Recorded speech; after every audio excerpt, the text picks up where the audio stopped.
NEET का जो result है वो रिलीज हो चुका है। तो अब नेक्स्ट सवाल आता है कि काउंसलिंग से रिलेटेड कौन कौन से ऐसे डॉक्यूमेंट्स हैं जिनको रेडी रखना चाहिए। कुछ डॉक्यूमेंट्स अवेलेबल होते हैं, कुछ को आपको इंस्टेंटली बनवाना होता है, लेकिन वो कई बार टाइम ले लेते हैं, तो इसलिए इन सब चीज़ों को जानना पहले जरूरी होता है। जिसमें सबसे पहली चीज़ आती है नीट का जो एडमिट कार्ड था वो, दूसरा नीट का रैंक लेटर, थर्ड पॉइंट होता है कि 10th और 12th की जो मार्कशीट है, जो ओरिजिनल मार्कशीट होती है, चाहे वो आरबीएसई बोर्ड से हो चाहे सीबीएसई बोर्ड से हो, आईडी प्रूफ यानी आईडी प्रूफ में चाहे आपने आधार कार्ड यूज़ लिया हो वो, नीट का सीट अलॉटमेंट लेटर जो कि रिलीज होता है जब सीट अलॉट हो जाती है, तो उसके बाद अलॉटमेंट लेटर को आप पीडीएफ डाउनलोड करके उसका प्रिंट निकलवा सकते हैं। दूसरा नेक्स्ट चीज़ आती है डोमिसाइल इन द सेंस कि आप कहाँ के रहने वाले हैं, तो वहाँ का एक डोमिसाइल होता है, तो सब टाइम लगता है डोमिसाइल बनवाने में, और कैटेगरी जो सर्टिफिकेट होता है उसको भी बनवाने में भी टाइम लगता है। तो आप इन दोनों चीज़ों पर प्रोसेस में रखिए। और जैसे पासपोर्ट साइज फोटोग्राफ, वही जो आपने उसमें यूज़ ली थी एप्लीकेशन फॉर्म में, तो वही फोटोग्राफ चाहिए होती हैं।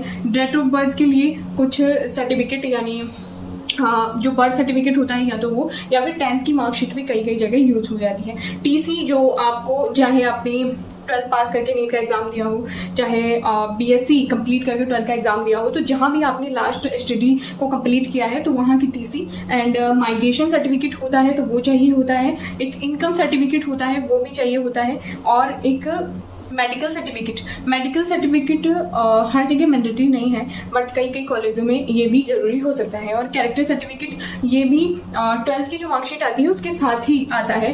तो आप जो भी डॉक्यूमेंट्स आपके पास अवेलेबल नहीं है उनको रेडी रखिए और रेडी रहिए काउंसलिंग के लिए। एमसीसी कभी भी नोटिफिकेशन जारी कर सकता है, तो फिर डॉक्यूमेंट्स को रेडी रखना बहुत जरूरी है। तो thank you so much. Updates के लिए वीडियो को लाइक कीजिए, चैनल को सब्सक्राइब कीजिए, और अगर आपकी कोई राय है तो कमेंट सेक्शन में डालिए। Thank you so much.